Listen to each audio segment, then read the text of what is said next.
everyone. Yeah. Yes. Yep. So we are ready now to begin. Yes, thank you so much for your comments. Good to know that everything is clear. So yeah, so far my voice is clear, and Yongsin, your voice is clear for me as well. Because if there's any Awesome. interruptions, we'll keep communicating with each other. Ensure everything goes smoothly today. Yeah. All right. All Hello. right, great. Yes.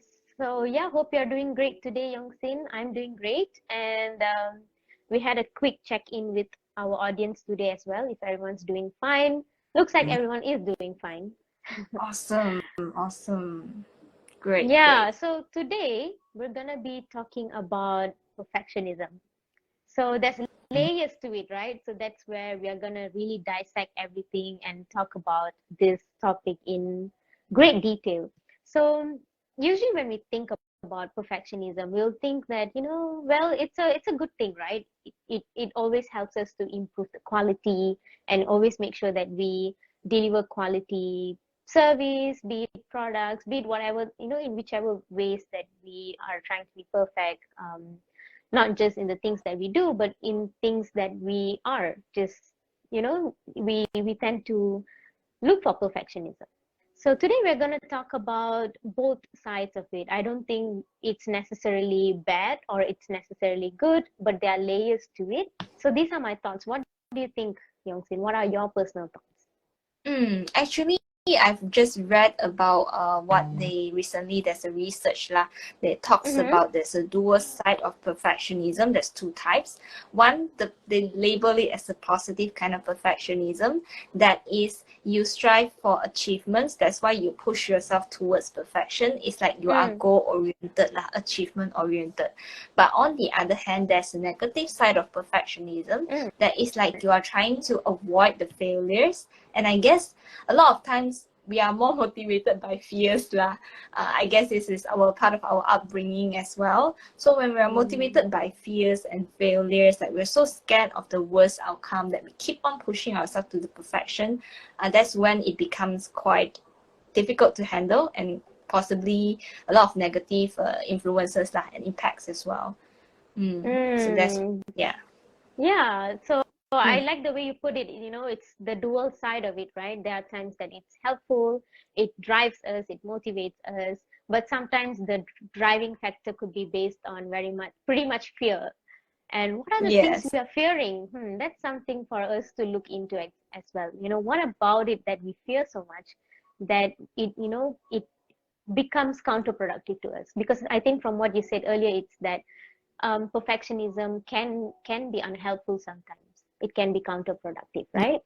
Yeah, so Yeah. there's layers to it. We are going to break it down today into much detail, and so that everyone can understand when this perfectionism can be helpful and when it's not helpful. So from there, we get to decide our actions, what we're going to do about it. Yep. So stick with us, and I'm going to dive straight into the traits of perfectionism, because we always put a label around those who pay attention to details and strive for perfection. We call them perfectionists, and some wear it like a badge. They take pride in calling themselves a perfectionist, and Yes. some may yeah, you were saying, sorry? Yeah, no, it just reminds me of, those people who goes to interviews and they talk about their weaknesses. Yeah, my weakness is being a perfectionist, but it like gives people a good impression of being a perfectionist. Mm, Mm. yeah. So that's a question here saying that, yeah, they're a perfectionist and they think that they learn it from their parents. From So my thoughts about it that is that, yeah, definitely it could be a learned behavior as well.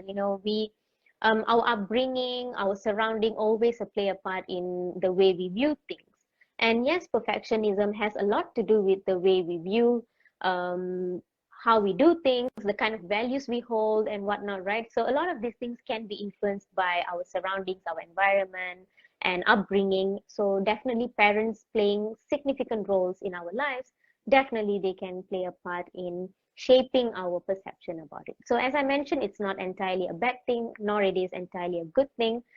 There's layers to it. So today we're gonna learn the layers to it, and then from that onwards we can decide on when it can be helpful, when it can be unhelpful, and how we can go about the situation when it's unhelpful, how we can change our perception. So good news is that yes, it's very much perception based, thoughts based, and when it's thoughts and perception, it's definitely possible to change them. So when it gets unhelpful, it's possible to change them, and we're going to talk about in detail much later on how to do that. Yeah. So someone also commented that feeling overwhelmed. Yeah, that could be definitely one of the things that comes with it. So as I'm going to talk about the traits, you guys will be able to see what would be the byproduct of perfectionism. Yeah. Yeah. So, yeah. What about your thoughts about the comment earlier that, how perfectionist could be a learned behavior? What are your thoughts, Youngsu? Mm. I agree with what you said. It's basically a lot of influence from our environments lah. So, like you said, the person who commented from parents, it's a very good awareness to notice that hey, maybe it's my parents' values, and then it passed over to me, and then you notice I have this tendency to be a perfectionist, and that's when change can happen when you notice it lah. Mm. Yeah, that's a great point. Yes. Realization and awareness is always the starting point to change. And it's always a good start that, you have this realization and awareness. Yeah. So now talking about the traits. So when we talk about perfectionists, the common traits of people who have this tendency to strive for perfection is that they're very much driven, goal focused, and goal oriented. And that's where people can be very focused when it comes to doing things that will get them to the goal. So very focused in that sense helps you to have clarity in how to get there, and that's where you could be great planners, great organizers, so you can be great at preparing as well. You would know what to expect and what not, what you can do about the things that you're expecting and stuff like that. So definitely these are the traits that can be helpful, and with that it also comes because you're striving for perfection. That tells you that what is the benchmark that you're setting. So perfection means flawless, right? So without flaws. So that's the kind of quality that you are striving for. So that means that the standards that you set could be really high, and the expectations that you set for yourself and sometimes even others could be extremely, extremely high. And oftentimes, here's the bad part, it can be unrealistic. Yeah. Mm. Because I like how you say that it's flawless. When you think about flawless, what is flawless in this world? I was like trying to think, is there anything that is flawless? Maybe the audience can answer this question as well. Like, is there anything that's really perfect? And yeah. That is an excellent question. I really like that you brought up this question. And yeah, something Yeah. for us to think about. And I would like to know also if there's anything at all that is flawless in this world. I'm thinking about it. I'm not able to think of any at the moment, but Yeah. if there is any at all, please let us know. So that can Yes, yes. put a lot of things into perspective. So yeah, is there anything that is flawless in this world? Because we can find faults in any single thing. I'm pretty sure we have the eye for every single thing. We can find, oh, this thing should be improved this way. This thing should be improved this way. So is there anything that's flawless? Always room for improvement. Yes. Yeah, there's an audience said flawless equals to completely not a human, a robot. Even Mm. robot flawless? Yeah, you have to like reboot the system sometimes. There will be crashing sometimes, That will and be of course, yeah. and you have to go through multiple trials so that the robot functions properly and whatnot. So there's always even with a lot of devices, there's like software update. You need to keep updating it. So yeah, is it entirely flawless? Yeah, that's Yeah. something for us to think about. So yeah, someone also commented saying that nothing is perfect. That's a good point. Yeah, because come to think about it, what is perfect? When we try to answer the question, name the things that are flawless, name the things that are perfect, it's really hard to find the answer actually. Because lot of things are not perfect. So here's another question for you guys. When there really isn't a lot of things in the world that is perfect, why do we strive for that? Yeah, something to think about. Very deep. Yeah. So that being said, I'm going to continue on also on the traits of perfectionists, because yeah, this is what we strive for, right? When we have this tendency for perfectionism, and when we identify ourselves as perfectionists, we have high standards, and sometimes the standards can be unrealistic. Yeah. And like I said, there are, like, the positive sides of it as well, where you can be driven, motivated, very focused when it comes to doing your tasks or goals, when it comes to, achieving your goals, right? And that's where we can be reliable and consistent with, and also very committed into achieving those goals and do what it takes, and is willing to do what it takes to help us get there.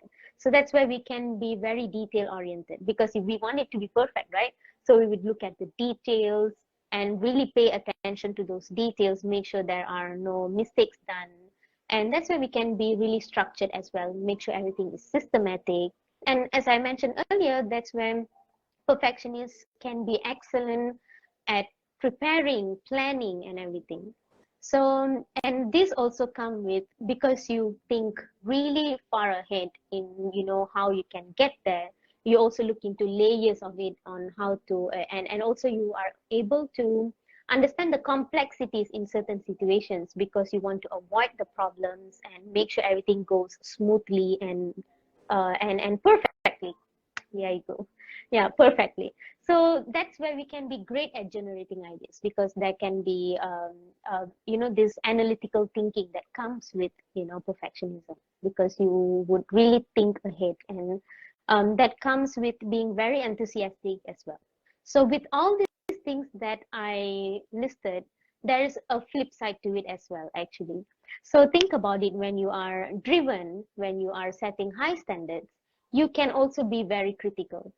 So you're like extremely critical whenever, and it's only understandable sometimes that we make mistakes, or sometimes we don't know what would be the best thing or best solution in a certain situation, that we need to trial and error sometimes. But when it can be unhelpful, when we are very critical, and when we are very critical towards ourselves, when those kind of mistakes happen, when it's only understandable that those things happen. Yeah. Yes, the complexity. I saw one of the audience commented, the human are so complex, have their own uniqueness. So it's just natural for us to make mistakes and try and error, but a lot of Mm-hmm. times we don't allow ourselves to make that. That's part of the perfectionism, like being so critical of ourselves when we make that mistake. Indeed. Yeah. Yeah. Mm. Yeah, definitely. So that's where this kind of like critical view towards certain things, it makes an impression that we are not allowed to make mistakes, or imperfection is not acceptable. It's a no-no kind of thing. And Mm. it's one thing that we set these standards for ourselves, and it gets really difficult and can even also affect relationships, or like situations at when you have to work in a team and whatnot, because that's the exact standard that you're setting for others as well. And Mm. that's where you can be highly critical to the other person, and sometimes that criticism may not always be constructive. It can do the opposite of what we're trying to achieve as well, right? Yeah. Yeah, a So lot of these times. kind of things. Yeah, a lot of times people who are perfectionists or tendency to be wanting perfection, like you said, they also expect the same from others, and the way that they set the expectation for others is not very Mm, helpful as well to make others to achieve those goals. They may yeah. turn it into very fear-based kind of motivation as well, that it just make people feel so fearful and not being creative at all with things. Mm, Mm. mm, mm, mm. Yeah, so that's why it can be pressuring as well, right? Yeah, it Mm. puts a lot of pressure as well. So yeah, and this is where like this kind of having the structure of how you want things to be done and everything, the lack of flexibility can be very stressful. It can cause a lot of stress and pressure to not just ourselves, but also the people that we work with, people around us. And again, we can be perfect, we can seek for perfection in various areas, not just work, right? It can be in relationships, even, it can be in a lot of things that we do. So, and even with interactions and whatnot. So, try to imagine how difficult that can be for ourselves and also others when we try to look for perfection in those aspects as well, because like sometimes it can be very subjective, right, on what is perfect. Sometimes your idea of perfect is up here and others idea of perfect is here, right? So when there's a gap over there, how are we going to bridge it and stuff like that? So that's always, there's always a lot of complexities involved when it comes to achieving high standards. So recognizing when it's unhelpful, not just for yourself but for others, is where we get to come together and find the middle ground in situations so that we are working in a more productive way. Because as I mentioned earlier, there can be a lot of ways this perfectionism work in a counterproductive manner. Yeah. So someone asked, is having high expectations also considered as perfectionist? Yes, it is one of the traits, as I mentioned earlier, high expectations. And especially when those expectations are extremely difficult to achieve, or sometimes even impossible, and it can even be unrealistic. So that's when, it can be unhelpful for us, right? So yeah, these are the things that characterizes perfectionism, I would say. So as I mentioned earlier, while there are a lot of good things, To add on um, to that, the mm-mm, high expectations, right? It's very hard to gauge whether high is this high or this high, right? Everyone, like you say, have a different ruler to decide what is considered as high or low or just exactly. right. So to determine what is the just right amount of expectation, sometimes have to come to gauge with the reality and what's actually attainable. It often have to Mm, kind of check, like cross check. Maybe if you're placing this expectation on yourself, you might want to cross check again. Is this expectation realistic for myself? Am I able to achieve it realistically with the time frame, mm, with the amount of capability that I have at this point of time? And then also consider, if you are placing this expectation on the other person, then you might want to check, does this person have enough time and enough capability to achieve this amount of expectation? If you gauge after some time is still unable to achieve, maybe it's too high, then you might want to adjust it or things like that. Just to add on lah, like, oh, high expectation means no error or mistakes. Okay, all right, so flawless. maybe we can let Yeah. to point it out. Yeah. Yeah, yeah. So if that's how you define high expectation, Yes. then that's a lot, very much along the lines of like there's no flaws allowed. There's no mistakes, no error, no flaws, no failures. So if you define it along this way, then yes, tendencies are, then is perfectionism actually. Because yeah, define perfect means without flaws, without errors, without mistakes. Yeah. And So actually you were gonna there's say something. research done about the culture of making mistake, like do people allow for mistake in the workplace or not. So if the workplace doesn't really encourage making mistake or encourage trial and error, they are very like strict, like you shouldn't make any mistake, you should stay up to your performance. To a certain Mm, extent, it does make them make less mistakes overall, but also they get less creative, they get like very rigid in rules, and it just affect them in terms of creating an efficiency or productivity wise. They become more like just like following the rules kind of environment lah. So mm. yes, to some extent, fear does encourage us to stick to the rules, but it doesn't allow us to be human, and It to create. restricts us. Yeah, it restricts us too much, so finding a balance would be good lah. Yeah, yeah. I can imagine because like, yeah, imagine it's very structured. It has to be in this manner. You have a certain protocol of how things has to be done, and it has to be in that manner. That's where you can be restricted. While it is helpful in avoiding mistakes and in minimizing errors, But yeah, it can restrict ourselves. So lack of room for creativity and whatnot, I suppose. So yeah, so those are the both sides of, perfectionism. So there's this common thinking pattern when it comes to, when we're striving for perfection, right?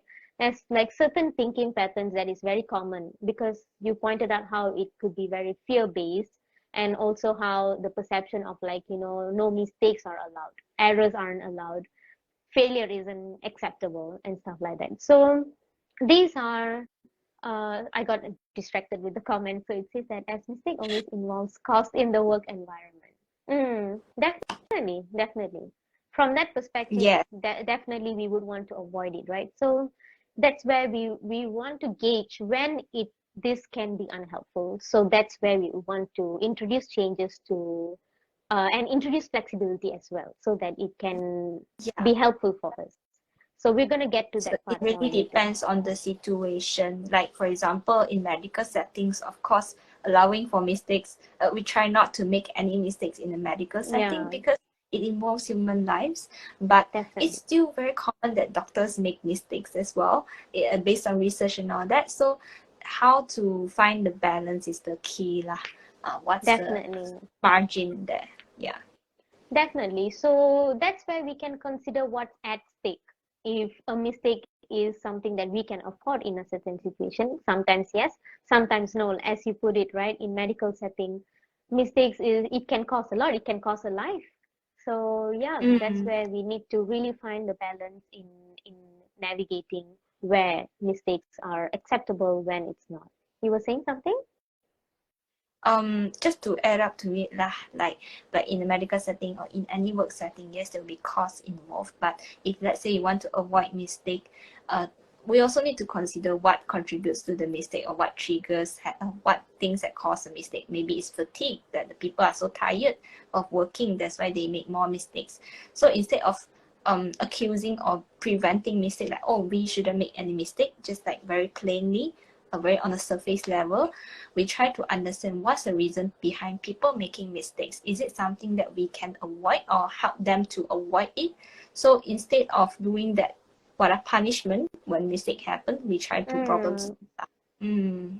Excellent point, because that brings me to this next point that I was going to talk about, that, looking at the reason or the cause of the mistake, right? And you pointed out how fatigue could be one of the things. And think about fatigue, it could be a lot of reasons, but when one of the reasons could potentially be the high standards, the unrealistic expectations, when that cause people to overwork, overcompensate, because one of the traits of perfectionism is also that we tend to overcompensate, overwork, make sure nothing goes wrong and stuff like that. And when the standards are unrealistically high, and there's always constantly something that you're pushing yourself within the best of your capabilities to achieve, and yet you're falling short, that can cause a lot of mental fatigue. Yeah, and Mm. see how it can easily become a cycle of that very thing that you're trying to avoid, but it can also be the contributing factor to us making mistakes. So Very good. recognizing the cycles would be important, actually. Thank you. Yeah. Yeah. There's Mm-hmm. one more question there now. Maybe you want to address that. Is it the Is it same with same with OCD? OCD? All right. So I will answer it, and I would like to hear your input as well, Yongsin, because you're, very well versed with disorders. So it will help to clarify a bit on that also.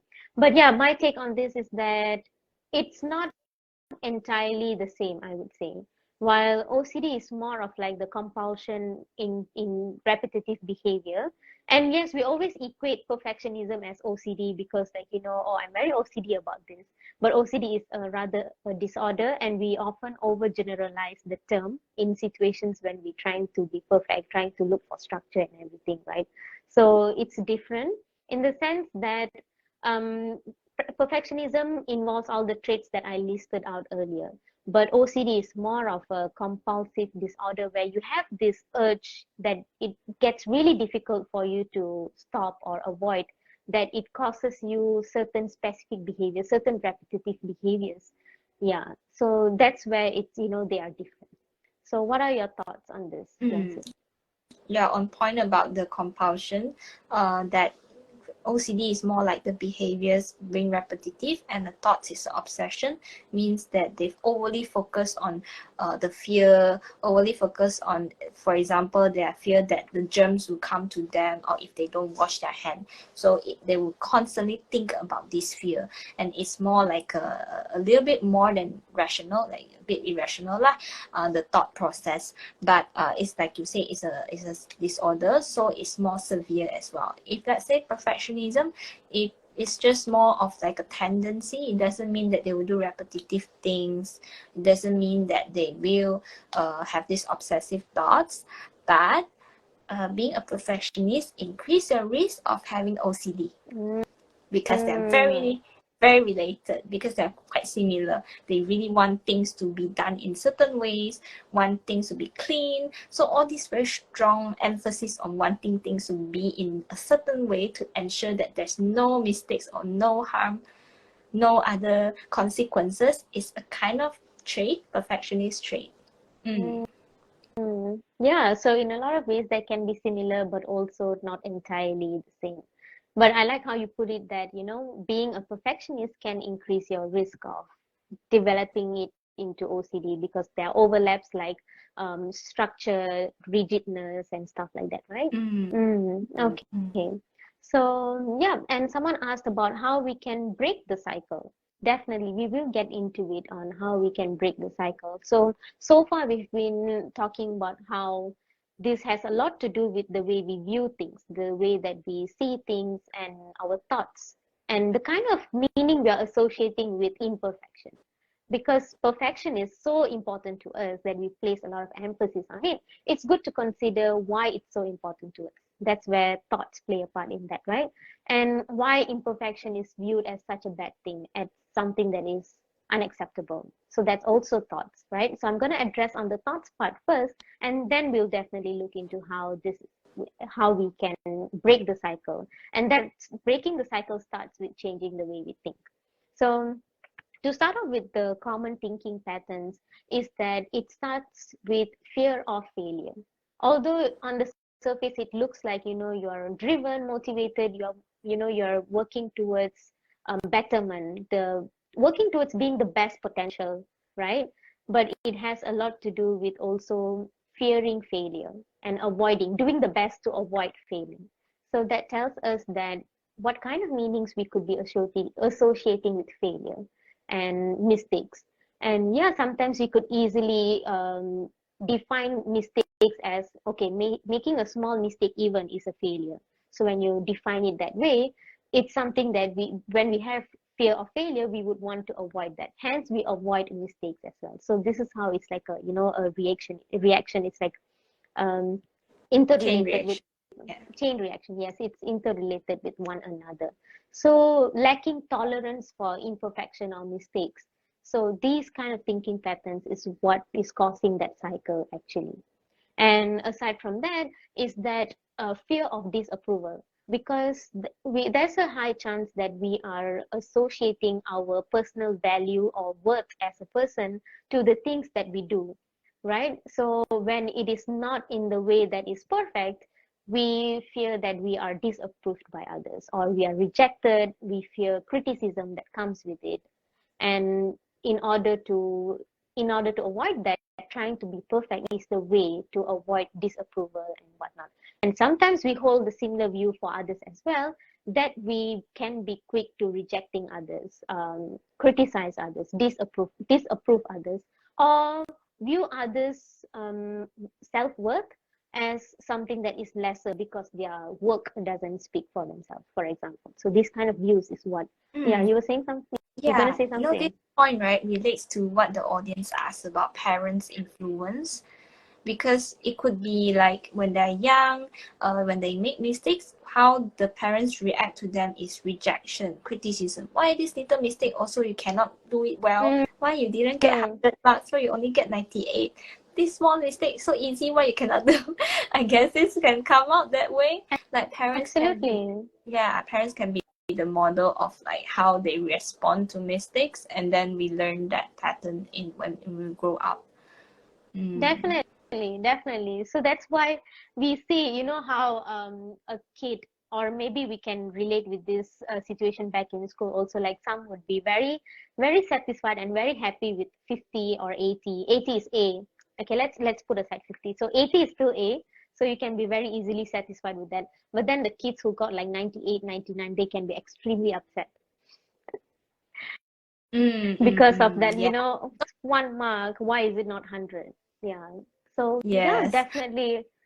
You were Of course, it's good saying to get something? 100, but I mean, like, of course, it's good to get 100, but we can't like always get 100 all the time, and it's just natural that we make mistakes, but not to blame the parents as well lah, because parents also don't know the other way to teach their kids to strive for improvement. So the way they do it is focus on mistake or overly criticizing on mistakes, but their intention was good actually, to Indeed. actually help you want to improve. mm. Mm-hmm. Indeed, yeah, because that's the idea at the core of it, is that the idea is to be the best version of ourselves. So that's what we tend to push. These are the ideas that we push, not just for ourselves, but for others around us, because we want to be the best version of ourselves. But it's just that sometimes it can work in a counterproductive manner. So recognizing when it's unhelpful is really, really key here. So when we have certain perception or thoughts about how, like, A plus is the only acceptable result, anything outside of that is not acceptable. So we can easily have like distorted thinking patterns. Like, for example, we can say things like, I'm a complete failure, or I'm a total failure if I don't get A plus. But is it true though? Like, logically, if you get A lesser than A plus, as long as it's above D or C, it's logically, it's not fail, right? Failing mark, there's a different grade for it. But then when your standard is that A plus is the success, anything lesser than that is failure. So you are holding a very distorted perception, and also kind of like a double standard also, because this is the standard that you set for yourself, but realistically, logically, that isn't the exact standard.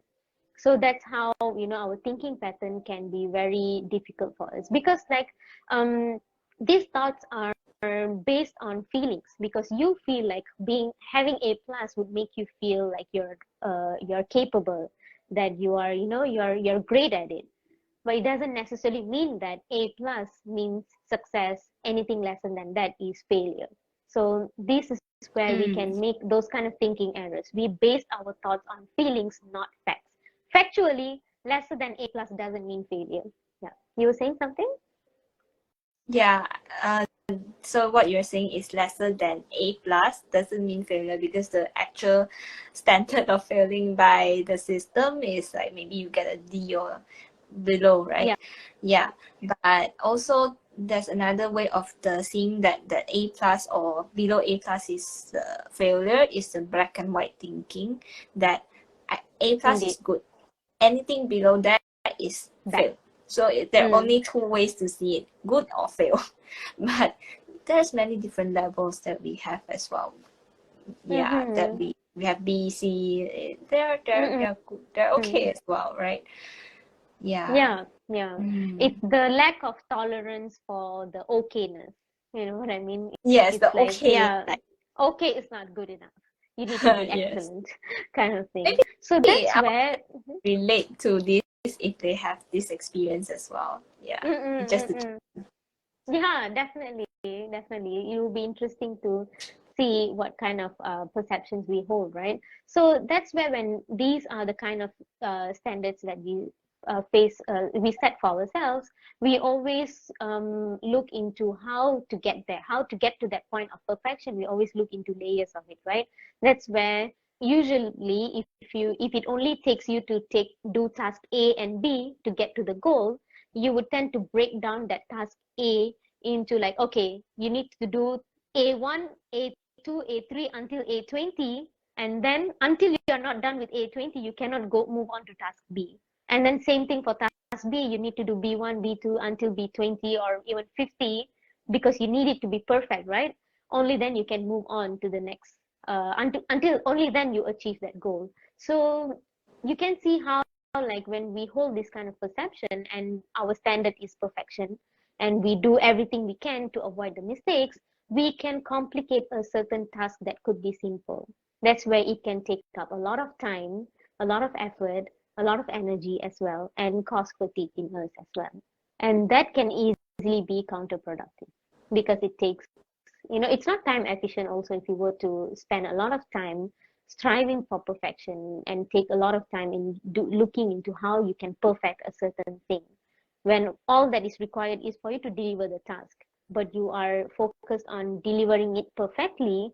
It can consume a lot of time, and that's where, because you also, when all it takes is doing task A and task B, but you've created as like A1 to A20 and B1 to B20 before you complete it, you look at the workload as something that is, oh my god, there's so much to do, and this can easily create procrastination in us as well.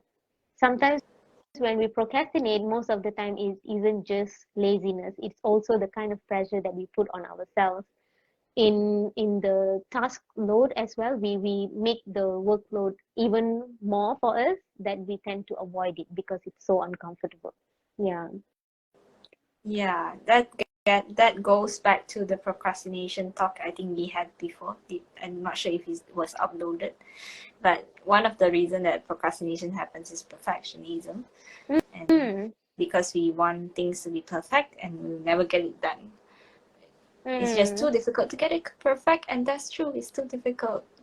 Indeed, indeed. Possible. And one of the things that we pointed out in the talk about procrastination is that it's because of anxiousness as well, right? The anxiety that comes with doing those tasks. So this is how the kind of standards that we set for ourselves can cause anxiety in us. It can be pressuring, it can be stressful. Yeah, Right. right. So overall, you have talked about fear of failure, fear of making mistakes, fear of disapproval, the thought process like good All or or nothing bad, all or thinking nothing, pattern. yeah, Mm, or overcompensating, doing too much, breaking tasks down until like it's too big to handle, mm, excessively planning, and avoidance, procrastination when it's too anxious, provoking to see the big list of things to do mm-hmm. that we can see lah, right? Mm-hmm, mm-hmm. Mm. Yeah, definitely. And one of another point that I forgot to talk about is that because the view of perfectionist can be distorted sometimes, can be, unrealistic sometimes. It also comes with like a bit of fallacy where you think like there is only perfect solution to a certain situation. So whatever solution that you come up to a problem, it has to be perfect. So until you find a perfect solution, there there isn't a solution yet. So you can't move forward, kind of thing. So this is where again Mm-hmm. it can really stop us from getting started with the task itself or with the solution itself, because you feel like whatever solution you have at hand is not perfect enough or it's not good enough. So that Mm-hmm. constant feeling of like inadequacy, that is, that it's not enough. Whatever that you're doing, it's not enough. It's not up to that level. Yeah. Mm, Mm. mm, So it ties back actually to how they view themselves, right? Being mm, mm, perfectionist, mm, uh, performing in like trying to be perfect is a behavior, but the fact that how they worry about not performing up to the standard, worry mm, about not good in is how they see themselves as well. So inadequacy comes in as a like a source of the mm, trigger to the perfectionism tendency. yeah. Mm. Mm-hmm, Yeah, so mm-hmm. we have about 15 minutes left. Let's move on to the overcoming part. For sure. Uh, Yeah. yeah.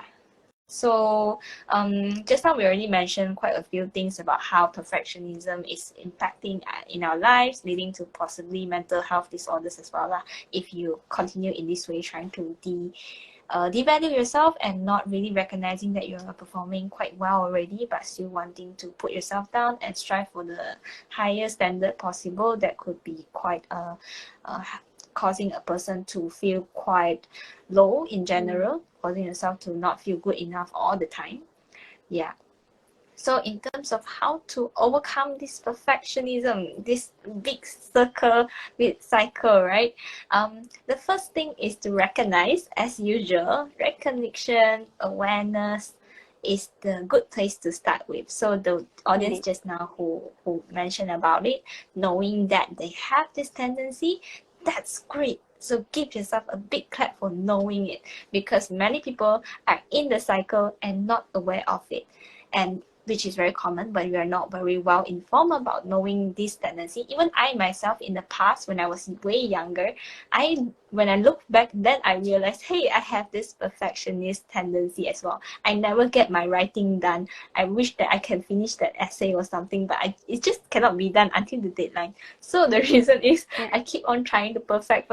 Yeah. So that's the thing lah, awareness. And secondly is to kind of cultivate that compassion and self-forgiveness, as human beings are making mistakes all the time. It's just natural for us to not be perfect. So when we try to deliver something, or when we try to complete a task, it's okay that it's not finishing the A20 list of things, not Mm. planning excessively just to prevent one mistake. Sometimes within the time limit, we really have a short of time to do this amount of things only. So the amount of time we have, with the amount of effort and energy we have, that's as much as we can deliver. That's good enough already. And it's okay when things don't go 100% our way as well. But it's really hard pill to swallow, right? Maybe Nani want to add on to how to get that compassion side of you to get into the picture.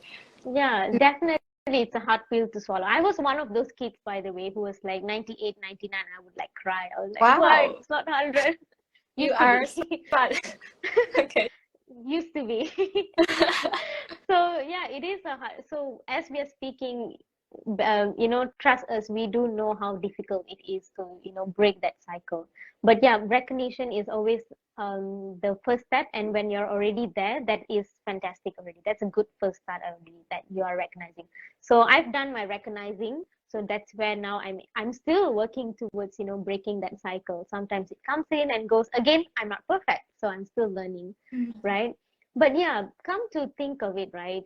How do we learn when it comes to certain things? How do we learn? It usually sometimes it's gonna, sorry, let me rephrase that. Most of the time, it's gonna take us making mistakes before we learn something, before we do something in a correct manner or in a more productive manner. Actually, sometimes that's what it's gonna take. Take learning how to cycle, for example. Sometimes it takes you falling a couple of times, knowing that, oh, so this is what you're not supposed to do before you learn, right? So that's where redefining mistake is going to be helpful, because I mentioned earlier how the usual thinking pattern is that mistakes mean failure, but that's not necessarily the case. Mistake is an learning opportunity. If you were to shift your perception in that way, redefine how you define mistakes, instead of as a failure, but instead as an opportunity to learn and grow, that's where it creates this openness for mistakes and, tolerance for it as well. Of course, you're not, this doesn't mean that you are compromising your quality or what and whatnot, but it's recognizing in areas where you can afford to make mistakes, allow yourself to make mistakes. Of course, there are situations where you can't afford to make a mistake. That's understandable. But there are areas where we are, that's how, in fact, we learn. As I mentioned earlier about how, even with the software and whatnot, it requires updates from time to time, because you're constantly looking at, oh, okay, this is what we've done the best for the time being. So looking at those areas for improvement, so you work on that. So, and then you work on the next thing and then the next thing, instead of like thinking of the hundredth step right away and thinking about how to get there. That's where it can be extremely challenging for us, and it can be very dejecting when when we don't see ourselves at the 100th step already. Yeah. Yeah, yeah, So I really yeah. like that point that you are saying, is that kind of reframing how we see mistakes. Instead of Mm, seeing mistakes as a failure, as a horrible thing, we just see it as an opportunity to learn. mm, Mm, yeah. definitely. Also, like it also kind of reduces the amount of black and white to look at mistake as, mistake jumping to the failure. Instead, it is more like it's just part of the process kind of thing. Mm, mm, Yeah. yeah. Mm.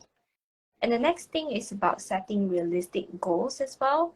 To look at when we try to set goals for ourselves to move forward, we try to not overly high goals in front of you, like to prevent that if you are trying to strive towards this goal and then you realize that you cannot reach this goal, and then we'll be like very sad, or we'll think of ourselves as like not good enough, but in fact the goals are already too high to begin with. So Mm-mm. that also in a way to adjust the environmental factors. Mm. Mm-hmm. Yeah, Mm. yeah, definitely. Because looking at goals, right, when it's you mentioned about how you need to factor in reality, realistically how possible it is or how much you can achieve, right? Because there's this example that I helps me personally as well, and I always make it a point to share it with others. So when reality is here and your expectations are up here, do you see the gap over here? So this gap over here is the amount of anxiety that you would be feeling. So yeah, Oh. that's where doing our best to, bring it up to the more realistic standard would help us actually. Because it's great to have Mm. aspirations, it's great to have goals, but whether or not it's realistic. Because when it's far Mm. from reality, it's not just that it's not for you, it's impossible for you to achieve, it's impossible for anyone to achieve. So it's not that, but why am I not at that level? Why am I not good enough that I'm not able to achieve that level? So we tend to pose these kind of questions towards ourselves. But when it is far from reality, you are making it humanly impossible, not just for you, but for everyone. Yeah. Yeah, you reminded me that a lot of times I hear people having this big gap and still feel like, it's important to have this gap because this will push them to move close to this. But actually, as you say, it's just amount of anxiety that they're feeling, amount of depressed, feeling like I'm just not good enough from here to here, right? Yeah. So it's just constantly making you feel lower than you're supposed to. But the fact is, maybe you've been moving inch by inch already. Mm-hmm. That just didn't recognize because it's still quite big gap because of Yeah. the expectation. Mm, Exactly, yeah. exactly. And why we talk about reality is that because there are a lot of external factors, a lot of things that always plays a part in our life that, can become a challenge or barriers to us. For example, a lot of things outside our control. Things like, so many things outside our control, right? Like, weather, economy, and, a lot of Politics. things that politics. Yes, definitely. So a lot of things that becomes, a barrier in itself for us. And it's not that we're making excuses, but these recognizing that these are challenges in place. Things like, discrimination, systemic racism, stuff like that. These are outside of control, but it doesn't mean that we're making excuses for ourselves. We are recognizing that these barriers are there. So with these barriers in mind, how much would be realistic for me to achieve? So that's how we are trying to put things into perspective in a way that we set goals that are realistic for us rather than it's like, way far from our reach, and in return we feel dejected in the process. And sometimes that could lead us to give up altogether even. Yeah. Yeah. Yeah. There's a someone commenting, cognitive bias thinking question mark. So I'm not sure this question is about wanting to know more about this cognitive bias thinking, or you're trying to clarify. You might want to explain more of your question. Yeah, but just now Yeah. we mentioned quite a few things that tie back to the thought process or how we see things, how we view like this is productive or actually knowing that it's not productive, the black and white thinking, or Mm-mm-mm-mm. should statements like Yeah. expecting yourself you should reach here, you should reach to the Yeah. highest possible, quite unrealistic lah, in Mm-mm. terms of that. Yeah, Yeah. very frank. Yeah. Yeah. Mm-mm. Yeah. To be So very the frank, last, yeah. yeah, the last thing is what I found out as well is kind of cultivating instead of the goal oriented. Sometimes it's hard. Sometimes like when we set a goal, like I want to achieve like number one, but after number one you achieved it, what's next? It's like quite like just a Mm. goal. You keep on looking for Focus goals, on the but we can next get, first thing. yes, it's just the next goal and the next goal, but we can focus on something deeper as well. That is our values, like what is driving you all this while. Instead of just focusing on the goals, we can also focusing on what do we value in life. For example, I value to help people. That's my value. Helping others is one of the values. That's why I want to achieve a good result so that I can perform well. I can help others well. So even if today you didn't achieve like 100% A plus, but you still moving towards this value of helping others, you are still in the process. You're not far from there. So maybe when we try to create meaning from what we're doing also, instead of just like, oh, I achieved this goal, but also we can look at in the process itself, we are already doing what we are wanting to do. It is meaningful as well, instead of just achieving things. The fact that we're moving towards these values is meaningful as well. Yeah, definitely. Yeah. Looking at what kind of value you're placing on that. So that's where you can ask yourself what it means to achieve this, what it means to be perfect, or what it means to be imperfect. Yeah, definitely. These are Mm. good questions to ask ourselves, actually. So that's why it can help us to understand if this could be very externally driven. For example, are we merely trying to seek validation for others that we set this kind of standard? You know, chances are that could be the case. So that's where you ask yourself, is that what you really want, what you truly want right now? So, reflecting a lot on these kind of questions can help us to be more intentional with the kind of decisions that we make in our lives, actually. Yeah. Yeah. So So these being are the more. few strategies to, break the cycle, basically replacing your thoughts, reframing the way you see things in terms of like how you define mistakes, how you view it. And also one of the things is also remind yourself of what's in your control, because the tendency when we strive for perfection is that we tend to overly focus on things outside of our control and try to control them when it's just not possible, not just for you but for anyone to be in control of it, right? So I'm just gonna show this thing really quick on a quick demonstration of like what are the things actually inside our control and what are things that are actually not. So take a mental picture. If you want to screenshot, feel free to screenshot I as think well, it's or you can, mirrored.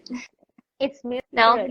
it's so you How do can try to I can read out adjust your for you. camera. Okay, so to name, Yeah, yeah, let me just name these things that are inside your control, right? Your thoughts and your actions, the way you speak with yourself, the things that you give energy to, the kind of goals you set, that's definitely in your control.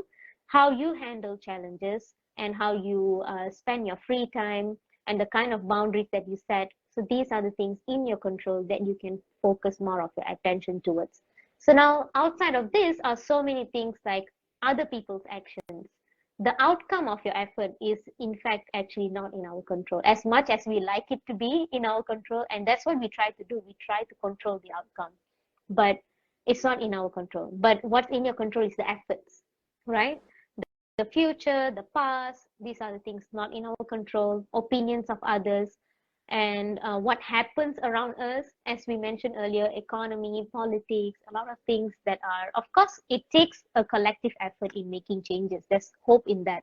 But trying to control it with like the current situation that you're facing right now and hyper fixating on those things outside your control can be very frustrating, can be very demotivating as well. So instead, focus on the things that I mentioned earlier that is in your control, which is your efforts, the kind of actions you take, the thoughts. Actually, your thoughts are definitely in your control. So remember how we talked about this whole perfectionism has a lot to do with your perception and thoughts about how you view things. Knowing that it's in your control, it's the good news. You are able to change the way. It is in your hands. Whether or not you're ready to do it or you're willing to do it is the true question, actually. Yeah. mm. There is one more question. Is there any relation between perfectionists with cognitive distortion? The simple answer is yes. Yes, there is, like we mentioned just now, black and white thinking or tendency to expect ourselves that we should do this, we shouldn't do this. We have like a lot of rules, regulations for ourselves. This is also type of a cognitive distortion, when in fact Yeah. there are times where there's more layers to just black and white, all or nothing kind of perception. There is a lot of times where these expectations we set for ourselves that's not really necessary to be there for us. So we need to look at whether these expectations are really realistic, appropriate for ourselves at this point of time. Circle of control. But also not to move towards overly wanting to control the circle of control, yeah? So What's actually in your control and what's not. yeah. Yeah. Like for example, thoughts. We try to restructure and look at things differently, but sometimes we still fall back into the old pattern of thoughts. We still fall back into the old way of seeing things, and that's okay. That's a process of learning a new thing. We notice that we fall back already. That's when we try to control or try to regulate, adjust our perception again. Yeah. Yep. Yep. So on that note, I would like to mention and give a gentle tell you guys a gentle reminder that having more realistic standards doesn't mean that you're compromising quality. So just try to remind yourself of this. And yeah, of course, we all can work towards betterment, but we don't have to be perfect. No one is. Awesome. All right. Thank you everyone So, for being here with us. all right. So It's a yep, nice. thank you so much for attending today's live session, and I hope these are beneficial for you. Of course, from time to time, you guys can always let us know if you have any suggestion for topics that you would like us to discuss about. So with that, we will call it a day then. Thank you so much. We'll see you again. Thank you. Bye bye.